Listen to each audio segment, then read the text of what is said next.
Boa noite, queridos. É um prazer enorme estar aqui com vocês.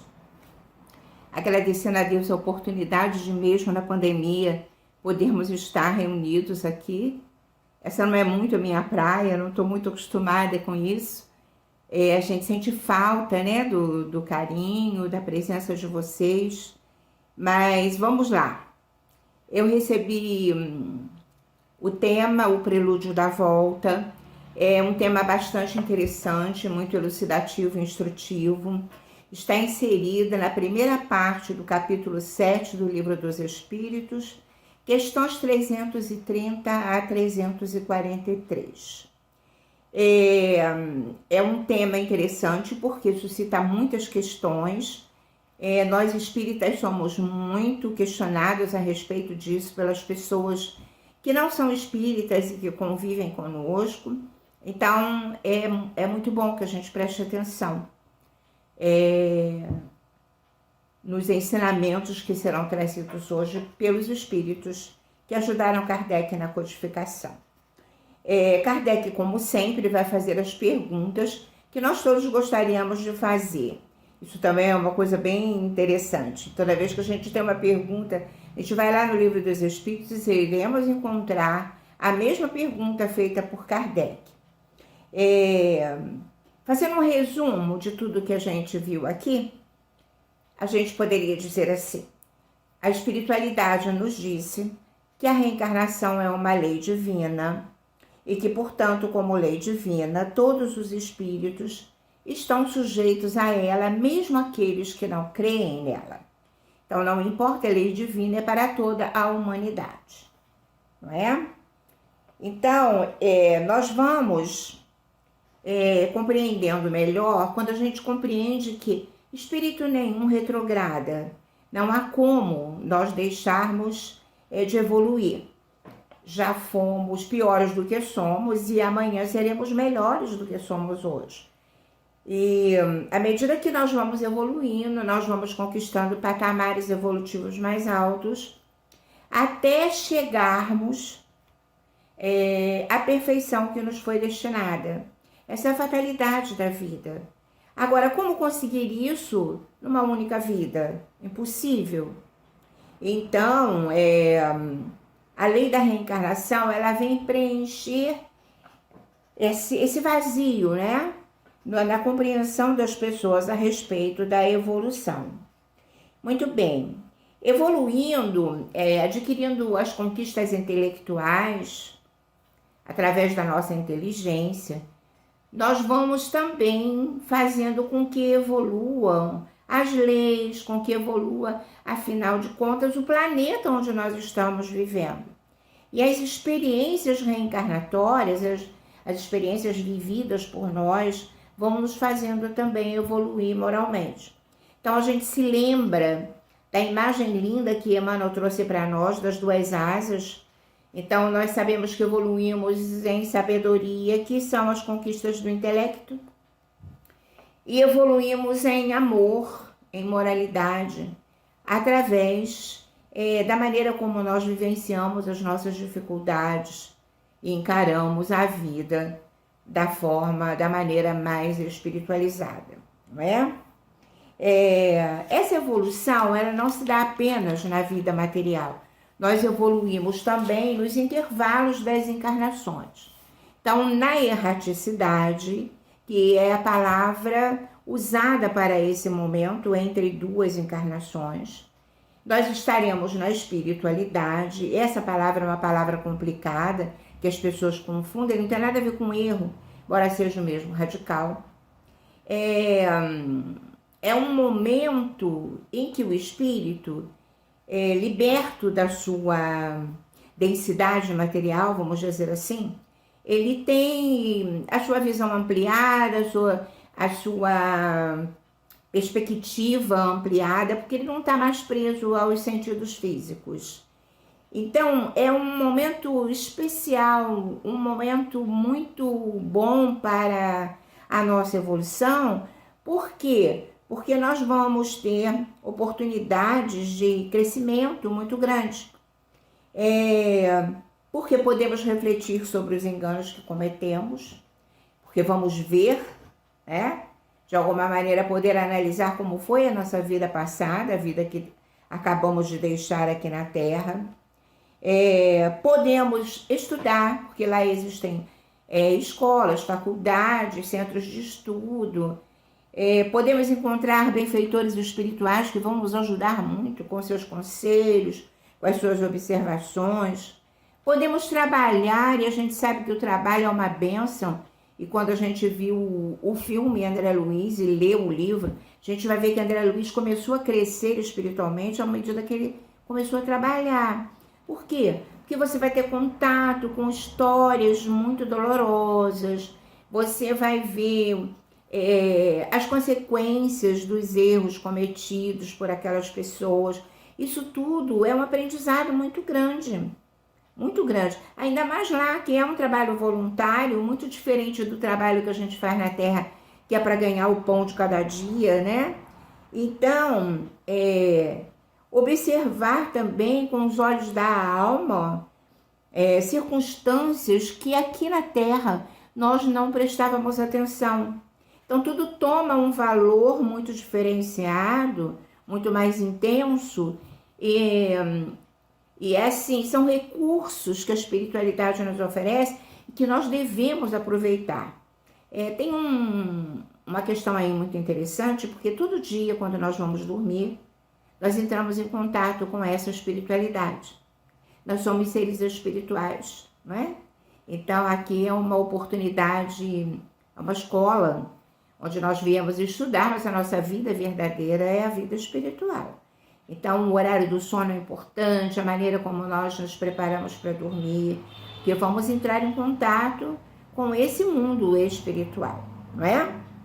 Então, no momento em que a gente compreende tudo isso, a gente começa a ter vontade de consertar os nossos enganos.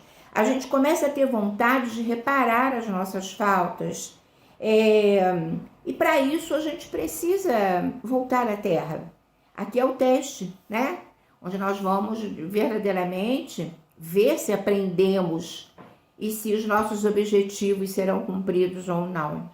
Dá um medo, né? É um momento tenso, mas... E até alguns espíritos nem não pensam nisso, assim como há homens também, que embora tenham certeza que vão morrer, que vão desencarnar, não querem pensar nisso. E quando você fala qualquer coisa, ele fala para você, já vem você falar essas coisas, para com isso. Adia, empurra, quando deveria refletir mais sobre a vida material, que é tão provisória, né? Então, assim, no mundo espiritual, os espíritos permanecem os mesmos, com as mesmas atitudes, tá? Porém, aqueles que estão envolvidos e que gostariam de voltar à vida, ou compreendem, embora não queiram, a necessidade disso, né?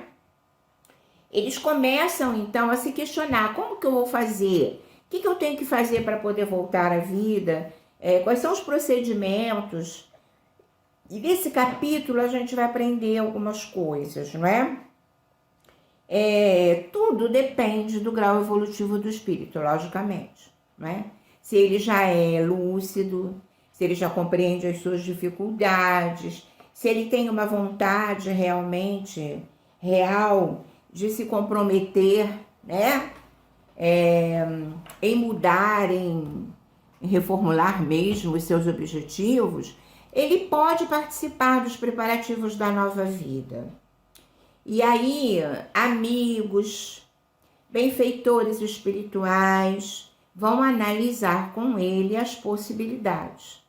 André Luiz nos diz que na colônia Nosso Lar existem ministérios que vão tratar desses assuntos específicos.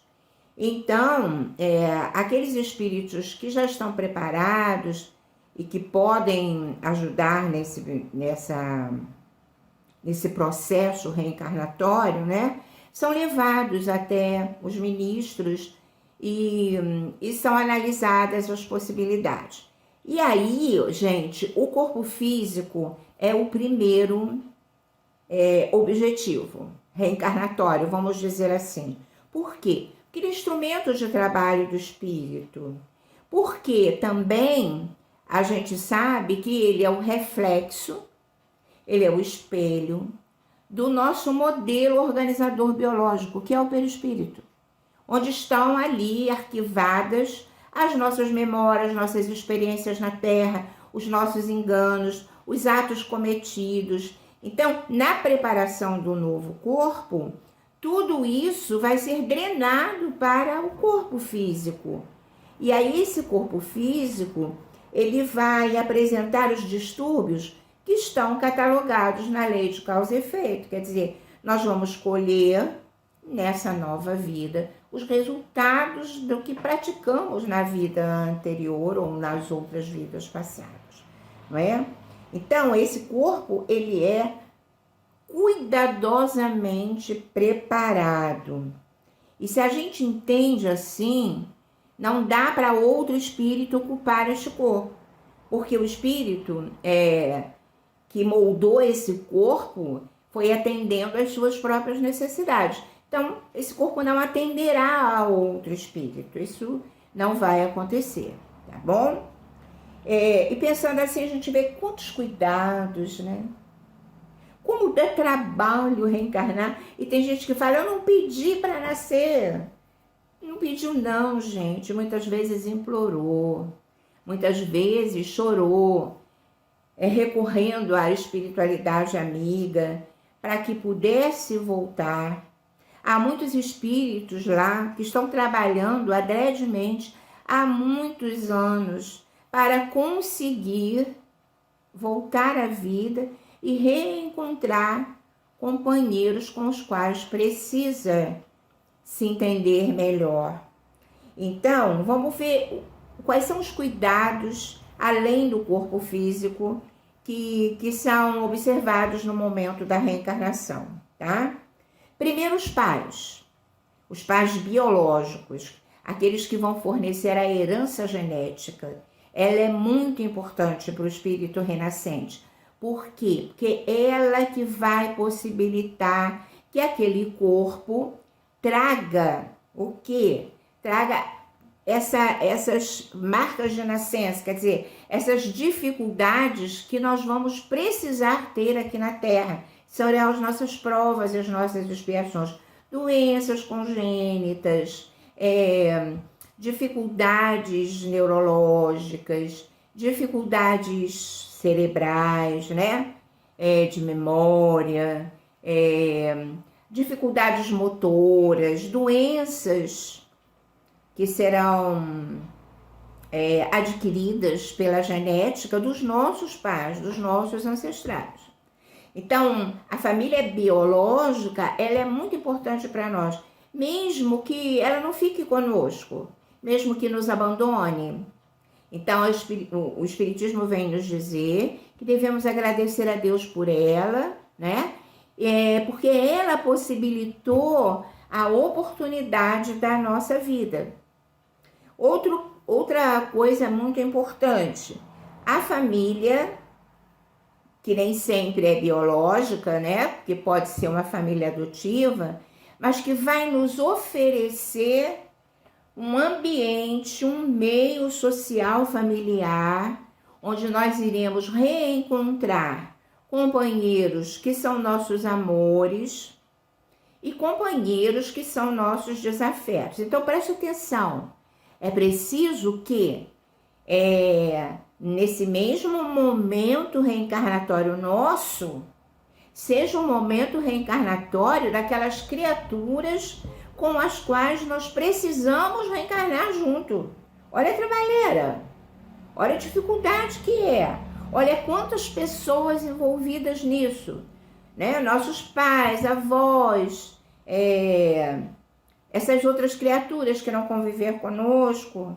Presta atenção, é complicado o negócio, não é fácil não é assim não é?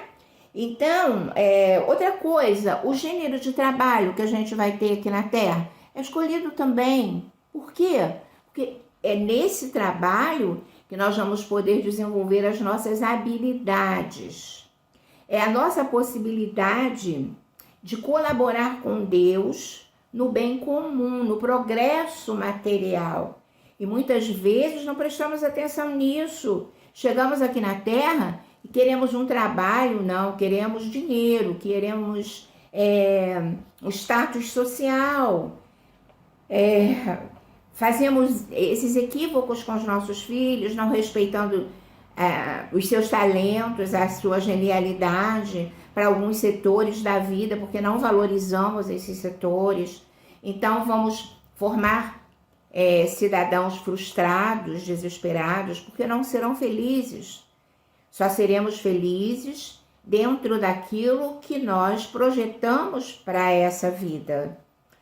Entendem? Então, é muito preciso que a gente preste atenção no que o filho traz de tendência, no que nós próprios desejamos do fundo do nosso coração para podermos nos realizar, para podermos aqui executar o que planejamos no mundo espiritual. Muito bem. Os componentes da família que nós iremos formar quando adultos. Então, iremos encontrar o nosso cônjuge, né? Teremos os nossos filhos, nada disso é ao acaso. Tudo isso já foi planejado na espiritualidade, já foi acertado. É lógico que existem desvios de rota, é lógico que existem acidentes de percurso, e esses acidentes vão nos ocasionar, muitas vezes, problemas difíceis de serem solucionados. Existe um livro muito interessante, né, do Simonetti, em que ele conta um caso desse, o plano B. Muito legal, se vocês puderem pegar esse livro e ler, vocês vão ver as consequências de um acidente de percurso espiritual, né? As limitações físicas que teremos. Já trabalhamos isso quando vimos a preparação do corpo. Então, são limitações físicas, limitações neurológicas, emocionais, que são provas e muitas vezes expiação para nós. E também os desafios morais, que serão as tentações que nós iremos enfrentar, que serão desafios a serem vencidos por nós. Tudo isso, gente, é preparado para nós. Tudo isso é cuidado por amigos espirituais que vão dedicar o seu tempo, a sua energia, a nos ajudar na nossa evolução. E quantas vezes falamos coisas assim, não sei para que eu nasci, né? Por que comigo? Não sei o que eu estou fazendo nessa família. Não é possível que eu tenha nascido nessa família, não é? Nós falamos coisas sem refletir, mesmo nós, os espíritas, nos nossos momentos dolorosos de tribulação, nos questionamos em relação às doenças que se apresentam ao longo da caminhada, em relação às dificuldades que temos com os nossos companheiros de jornada, às vezes os desafios que encontramos no nosso trabalho, até na casa espírita que frequentamos. Mas nada disso é o acaso, não existe acaso. Acaso é quando Deus não assina. Não existe acaso na nossa existência. Nós estamos no lugar certo, na época certa. Nascemos na família certa, passando por dificuldades que só nos farão crescer se nós compreendermos isso. Esse é o diferencial que a doutrina espírita vem nos oferecer. Aliás, é a única vantagem que nós temos em relação aos nossos irmãos que são de outras religiões, que aceitam outras doutrinas, é que nós sabemos tudo. Não há nada que nós não saibamos. Então, a nossa responsabilidade em relação a isso aumenta. Então, nós temos que ter cuidado quando veiculamos, às vezes, palavras que vão ressoar na mente de filhos, de companheiros de trabalho, que muitas vezes olham e falam, não, ela é espírita, né? Olha como ela pauta a vida dela diferente, aí de repente a gente fala uma abobrinha dessa, né? É preciso ter cuidado com aquilo que nós realmente sabemos, introjetamos, mas que precisamos colocar na prática na nossa vida diária. É o nosso testemunho. Além disso, gente, de todo esse cuidado que a espiritualidade nos dispensa, nós nunca estamos sós. Deus reserva para nós um anjo guardião. Já paramos para pensar nisso? Nós temos um anjo que tira plantão na nossa vida, 24 horas por dia, nos auxiliando, nos intuindo, nos orientando, soprando, né, no nosso ouvido, às vezes, um alerta, uma atenção mais cuidada. Pensamos nele, oramos por ele, pedimos ajuda na hora de dormir a esse anjo guardião para que ele nos conduza, para que possamos aprender um pouquinho durante o sono, trabalhar. Fazemos? Deveríamos fazer, porque eles são espíritos muito dedicados a todos nós. Além disso, aqueles benfeitores que nos ajudaram na reencarnação vêm nos visitar durante o sono. E muitas vezes sonhamos e falamos assim, nossa, hoje eu sonhei com umas pessoas que eu não conheço. Conhece sim. Apenas você não se lembra, né? Por causa do véu do esquecimento. Mas são benfeitores espirituais, são amigos nossos, que vêm nos visitar, nos aconselhar durante o sono. Muito bem. Quando vai chegar na hora solene da reencarnação, Kardec tece um comentário muito interessante, porque ele fala assim, a questão 340. Morrer e renascer são coisas muito parecidas, embora muito diferentes. Porque quando você desencarna, você fica angustiado, né? O espírita não tem medo de morrer, tem medo sim do que ele vai encontrar do outro lado, né? Mas ele fica angustiado, é o desconhecido para ele naquela vida. E os amigos que convivem com ele sentirão sua falta, sofrerão, né? E quando você reencarna, é o contrário. É como uma morte. Os amigos de lá ficam preocupadíssimos porque não sabem se você vai conseguir completar tudo aquilo que você planejou, se você vai ter força suficiente, coragem. Por isso que na nossa prece a gente tem que pedir isso, força, coragem, discernimento. E você fica angustiado, exatamente porque você não sabe o que você vai encontrar aqui, se você vai dar conta do recado. Então, Kardec tece esse comentário bem interessante.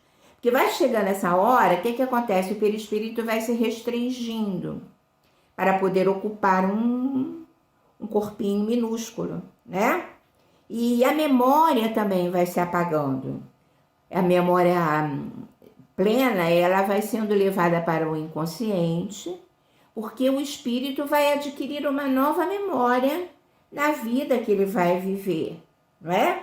E aí, na série André Luiz, a gente vai encontrar casos, histórias muito interessantes e muito diferenciadas a respeito da reencarnação. Não é? Não há fórmula, nenhum espírito é igual ao outro. Portanto, morrer e desencarnar e reencarnar são muito particulares. Então, na obra Missionários da Luz, lá no capítulo 13, Alexandre, que é o mentor do André nesse momento, ele tece comentários muito interessantes. Quem tiver desejo, né, de aprofundar o estudo, vai lá ler esse capítulo, pelo menos esse capítulo, lê o livro inteiro, que o livro inteiro é muito bom. mas esse capítulo é ótimo. E Alexandre fala uma frase muito interessante, abre aspas. Os processos de reencarnação, tanto quanto os da morte física, diferem ao infinito, não existindo, segundo cremos, dois absolutamente iguais. Então, uma fórmula. Então, cada caso é um caso. Cada demanda é uma demanda, tá? E para terminar a nossa conversa a respeito disso, eu gostaria de comentar uma pergunta que está aí no livro, nesse capítulo, que é uma pergunta muito interessante. Ela é a questão 343, né? 336. E é uma questão que eu vou deixar aqui escrita para vocês. Vamos pensar com calma sobre ela. Kardec pergunta de uma forma muito interessante, um questionamento que não é só dele, que é de muita gente, inclusive de muitos espíritas. Vamos ler? Vamos ler essa questão? Eu gostaria que todos vocês também lessem. E vamos ler também a resposta dos espíritos, porque a questão, né, o questionamento é: existe gestação onde não há espírito designado para aquele corpinho que está se formando?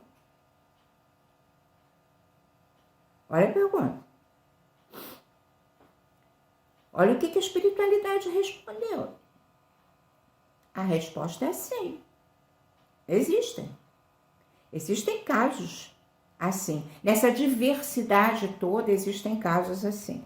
E no livro Evolução em Dois Mundos, que também é um livro bastante interessante, porque ele foi recebido por Chico Xavier e por Valdo Vieira em cidades diferentes.